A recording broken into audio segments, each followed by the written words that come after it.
almost done. Ready? Okay, super. One more moment. Okay. First of all, I'd like to thank organizers to inviting me here. First, I like to say that I've been a bit saying disappointed, but in the same time I'm very happy.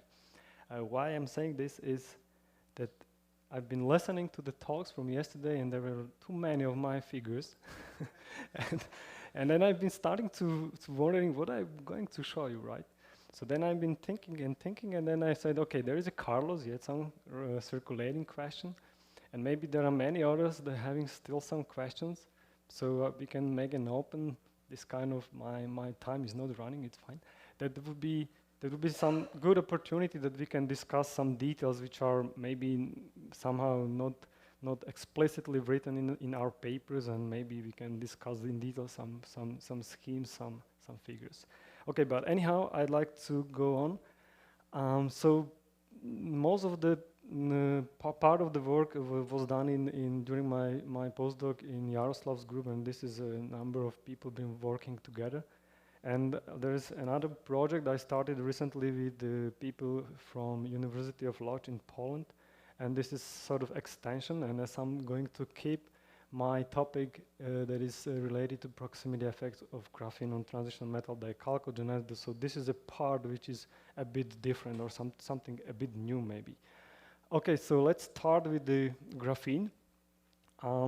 This is figure which we produced in 2009 with some calculations of spin orbit coupling, where we identified that relativistic effects of spin orbit coupling opens a gap, and that was a value we have somehow calculated. That was a really tough job to do that. Also a lot of discussion with the other communities whether this is correct number and so on. But recently, very recently, this is a paper from 2000 this year, and they find out this value. So I'm very happy that this has been experimentally confirmed, that we are somehow very close. And I would say that we also understand why we are somehow underestimated a number. But this is particular and very, very deep details which I will not have time to discuss right now. But what is interesting and important to say that when graphene is exposed to an external electric field transverse to its plane, there is a splitting of the formerly degenerate bands, and they are split to spin up, spin down, red and blue. And as you crank the field to the higher values, then the splitting goes on up to some point where the gap closes. And there are those two cousins, as Branislav said recently, they do not resemble Dirac cone, which are like sharp. So there is some banding at the end. So that means that those particles are massive. So what I'm saying about the electric field is that this is some effect that you can somehow mimic when you expose or put graphene on some substrate. So this is one of the things. So those are values we have also calculated. That would be for freestanding graphene.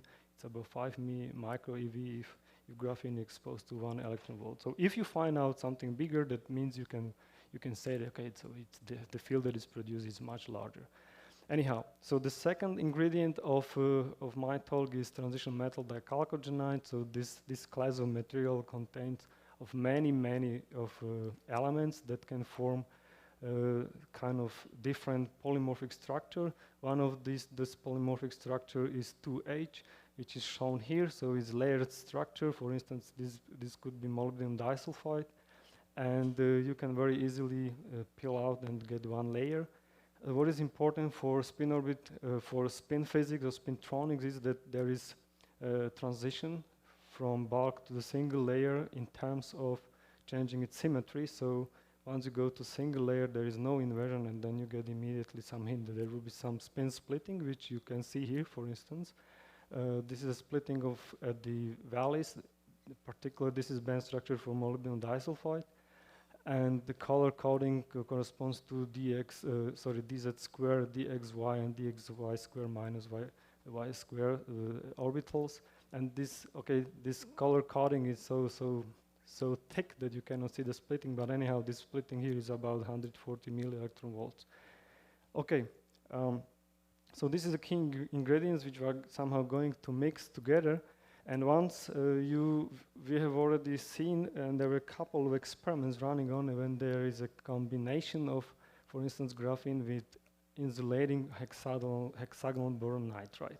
So I like very much to emphasize one thing, which is, I guess, in community not very much clear, and that is there is the effect of some self-cleaning. So once you build a heterostructure of graphene and hexagonal boron nitride, there is something that you get improved transport properties. What is behind? Okay, there might be that you somehow cover it. There is no more exposure to some impurities and so on. So another combination would be that what I'm mentioning is these semiconductors, like transition metal dichalcogenides, for instance. In this group also belongs superconductors. So this is also very important to mention. They're having the same structure. One of these would be what we have been investigating was the question of enhanced spin-orbit coupling, where it's possible. If you were lucky, yes, it is possible. And also we have been proposing some new directions, which one of this was the optospintronics, and those figures were presented very much in here.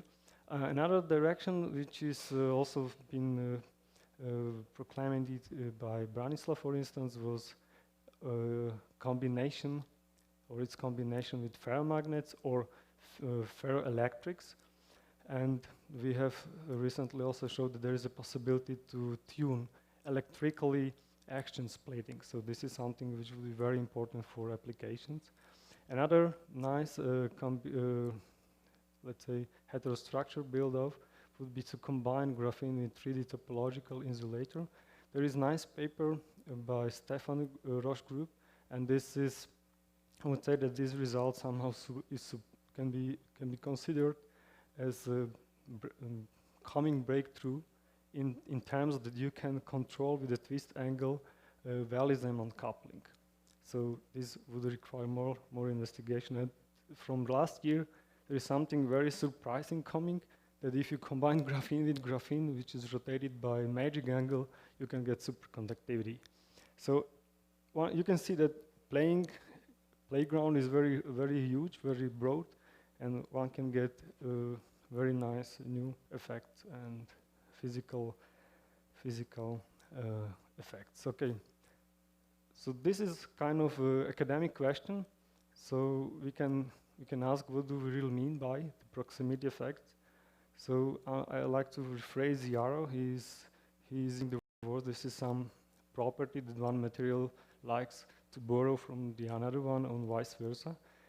And the other question would be, if we're going to the applications, how we can make those materials. It looks that it's simple or it's easy that you just put and combine them together. But if it's really so, and what is behind how these mechanisms are really working, this is something that is a challenge that we have to work on in more details. All right, so what I like to somehow emphasize is that once you create new heterostructure and you start to talk about proximity, the thing you can get out of it is that the system might get into new state. This is something which I really like, and this new quality is something that you would not expect that you would get if you just investigate one separately on the other material. It's something that really happened like a gift from the God when you combine them together. And an example we have is, okay, we were searching for enhancement of spin-orbit coupling, right? We can get it if you put graphene on top of transition metal dichalcogenides, and if you crank spin-orbit coupling, that means if you put the graphene on the heavier and heavier transition metal elements, like if you compare molybdenum disulfide and tungsten diselenide, for instance, then you get the band inversion. So, okay, you got band inversion. If you just compare the figures, okay, the splitting is growing. At some point, there is spin-orbit coupling. If they are too close, then there is a band inversion. But the new quality is hidden in there, and that new quality is the appearance of valley Zeeman splitting, which you would not somehow expect in a system.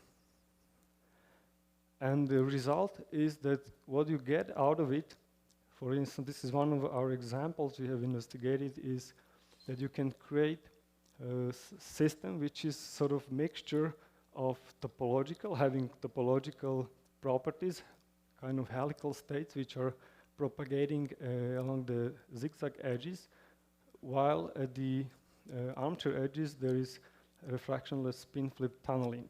And everything behind this is the creation of this valley Zeeman coupling, which pictorially or very simply mathematically you can write it down that in proper graphene or bare graphene you cannot distinguish between A and B sublattice and intrinsic spin-orbit coupling there, which produces you or gives you some, let's call it Kane-Malley or uniform intrinsic spin-orbit coupling, while in the system, when graphene is put on substrate, you distinguish these two sublattices and those spin-orbit coupling having opposite sign. And then what you produce at the end is this staggered potential or staggered spin-orbit coupling. So this is this new quality which you get like a gift and you would not somehow expect if you investigate two materials separately. Okay. Question? Very brief.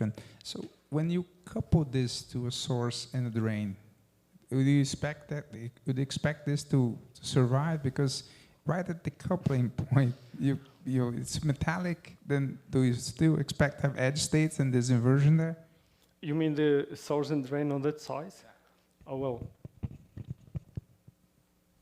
A good question, right? This would, I think, yes. Unless what we have to be sure. I'm not sure what happened with the contact when you create the contact. Yeah, that's the point. That I think one has to calculate this. I'm not sure. I cannot give the answer. Okay, so one example we have been dealing recently is the encapsulation of graphene on between hexagonal boron nitride and calculating anisotropy in spin relaxation times. That was discussed yesterday very heavily. And one of the very, very important thing that I would like to stress in here is that the anisotropy is also there in the system. It's about, let's say it can be high as 4, and it's really close to the band edges. So it has to do something with the orientation of spin, and we already know the spin is pointing out of the plane in graphene in the system. And I think this is something which could be very similar when you investigate graphene on top of different substrates. One of the very, very nice example that been also discussed yesterday is the very strong induced anisotropy in spin relaxation time in graphene when it transition metal dichalcogenides on top of it. So in group of Sergio Valenzuela, they measure value of 10. What to say more is that this is some very short sum up of effect and pictorial sum up of what we were doing on. First, I was very happy to find out that this proposal of optospitronics, when you can optically inject spin polarized carriers to graphene, depending on the circular polarized light, you can control their polarization. Been motivated several experimental groups. Also yesterday, Roland Kawakami mentioned our spin transistor proposal and said that how it's simple, then he couldn't figure it out. But I think there is very crucial effect behind that is spin orbit coupled spin orbit valve. We call it spin orbit valve, which is the effect that drives the transistor working. And the most important to mention on it is that you can, via electric field, control your electronic states, and mostly what kind of orbital character of state appears in your spectra at a given energy. So this is the point. And this one I already discussed Those are those pseudo-helical edge states in graphene. Recently, there are appearing very nice two experimental works, and mostly they are related to spin-to-charge conversion. We already heard about. This is an experiment from Sergio Valenzuela's group, where they can utilize spin Hall and inverse spin galvanic effect. They can distinguish between them, and in their supplementary material, they are comparing their parameters to our parameters that have been calculating, and they are surprisingly very similar, or let's say very close, up to the factor of 2, which we like to somehow understand. And also there is one question that I like to perhaps discuss with you guys, would be why there is a 0 in your case and we do have a finite number. And I think this is nothing like that it's not important, because we already know that it's sort of important because it creates the spin pattern around the K point. And if you do really see this effect, I think the Dirac bar should be there. Okay. So just very briefly, there are two more experiments from one Van West group and a group from Sari Dash, where they utilizing Rashba-Edelstein effect to produce or to. Yeah. Okay, sorry, Martin, charge. we have a question from. Oh, sorry. Okay. It's not a question. It's just to answer. Perfect. It is so the Rashba is there actually, because we see the spin galvanic effect. The thing is that following from the calculations that they do for a spin Hall effect, this parameter the Rashba will not change how it depends with the gate and with the temperature. So we only wanted to see how the spin Hall effect varies with gate and temperature.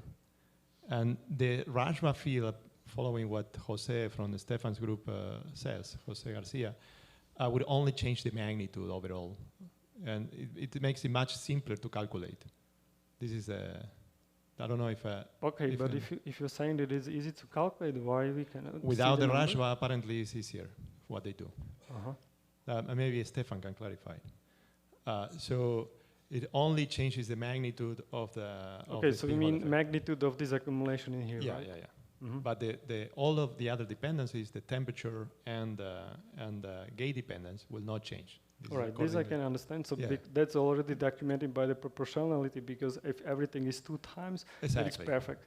Exactly. So basically, it's just for the sake of calculations, they made it this way easily. Okay. But they verified in previous simulations, full simulations, that this will not change the shape. It will just change the magnitude. So that to sum up, that means that you have to then be sure and compare the strength of the Rashba effect with the amount or the amount of the spin accumulation you produce, right? Yeah. That would be not that simple, or? It will not be the same. You cannot measure it directly and compare to experiment. Exactly. For the calculations, we cannot compare with the magnitude. I see. That's the point. Right. Yeah. If we want to get the magnitude, we need to put the Rashba. Okay. But in any case, the Rashba is there because you can see the spin galvanic effect very clearly. Okay. And also the change in sign, the switching that was mentioned by Iris. Mm-hmm.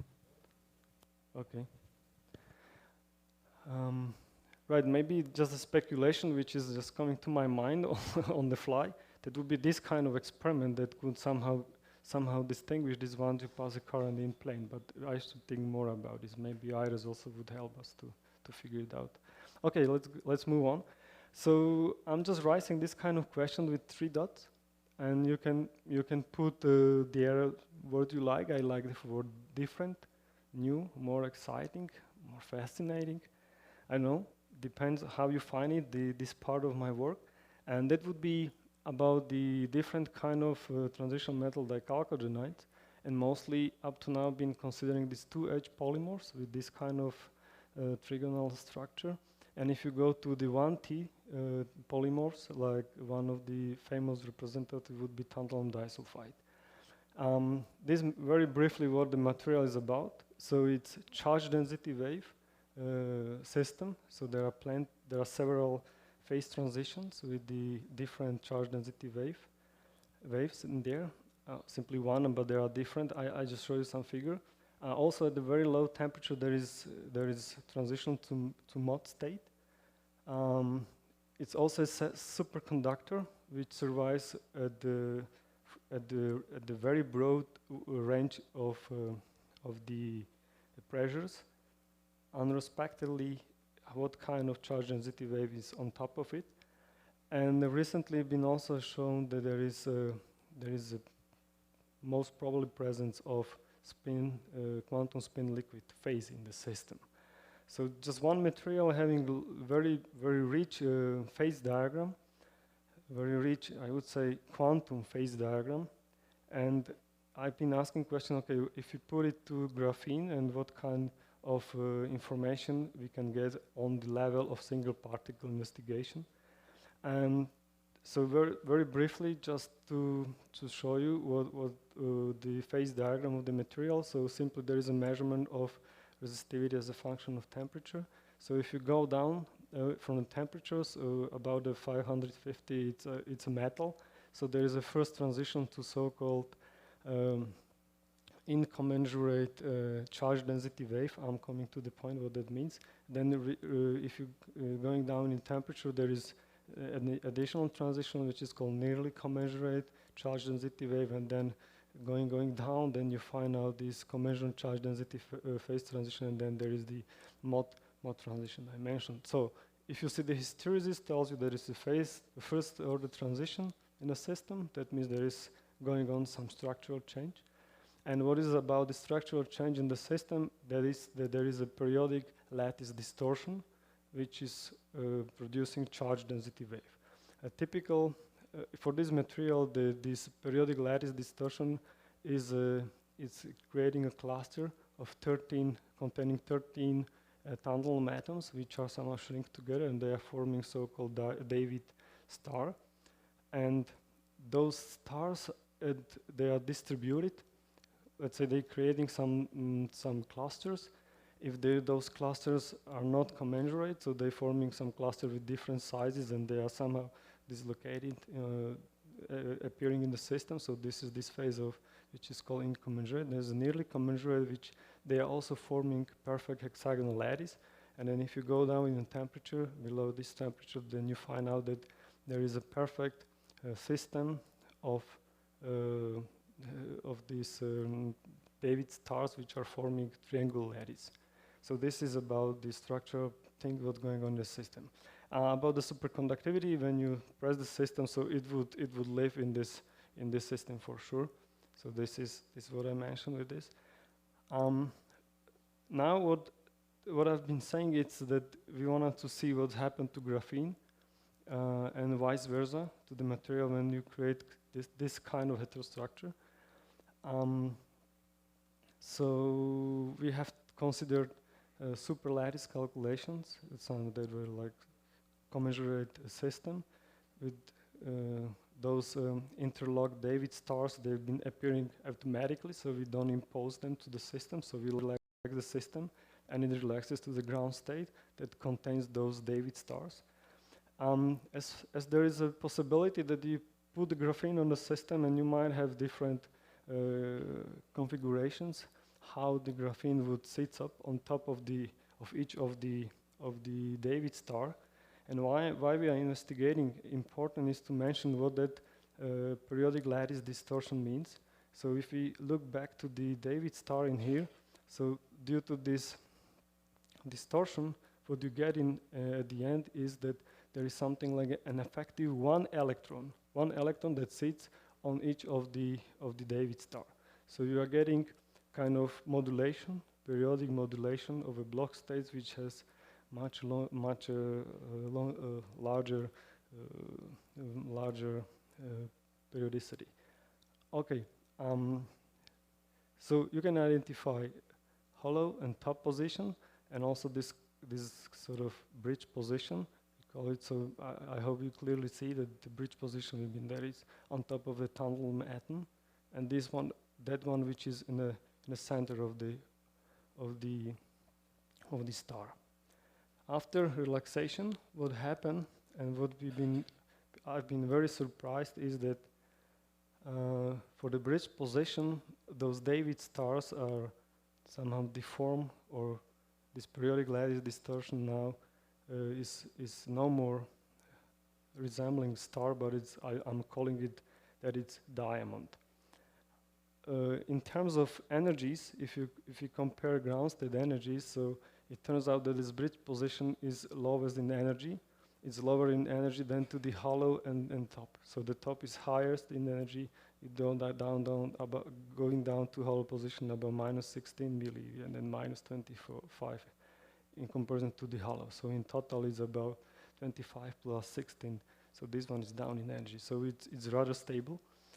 So here is a electronic band structure. If you compare from the eyed-bird view, so it looks very similar, but there is really striking this difference. First of all, maybe close to the frame level, there is one band which is pretty dispersive less, and this is that band which describes the block stage, or if you like, in the terms of type binding, this is the electron that hops from one David star to another one. So this is this sort of free or localized electron. And then, and concerning the bridge position, so this band is somehow pushed down, and this suggesting that this system might not be that easy Mott system. But this is my interpretation. I think I have to investigate this more. What is important or interesting in terms of graphene physics in the system is the following. In the hollow position, if you look or zoom to the low energy band structure of graphene, you find out, I would say, typical bands, which you find out if you put bare graphene in a very, very strong electric field. So this is exactly this kind of band structure. And then if you consider top position, so then you get this kind of topology, which is somehow similar to what we have seen when graphene was on top of tungsten diselenite or disulfide, where you, if there is some stress, then you can create band inversion. But this is, in addition, a combination of band inversion and some additional effect. If I would have time, I can discuss this. And the bridge position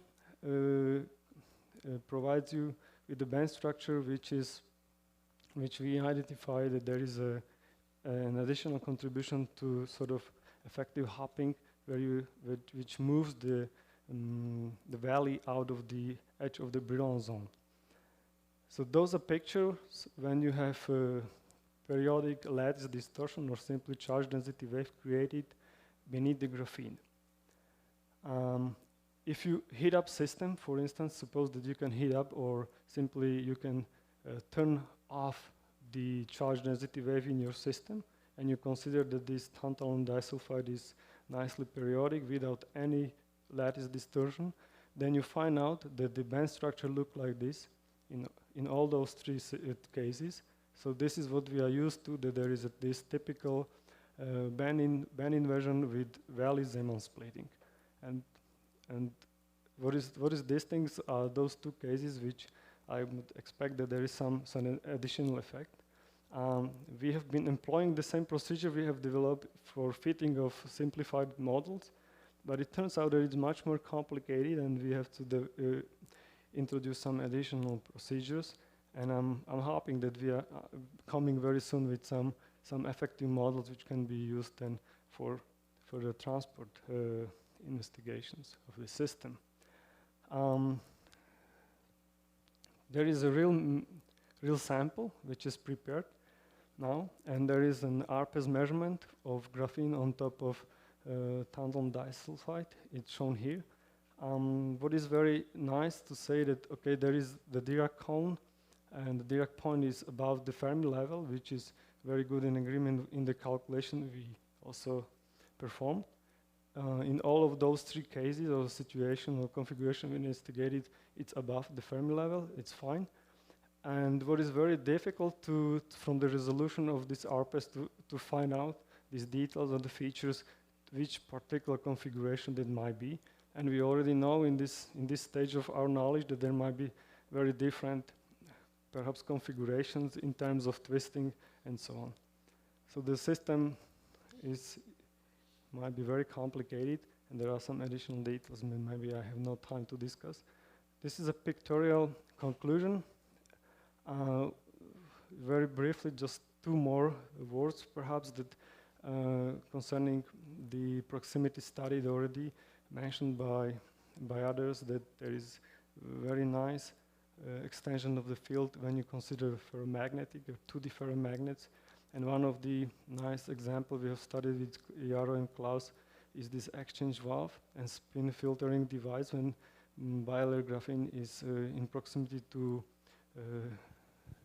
CGT material.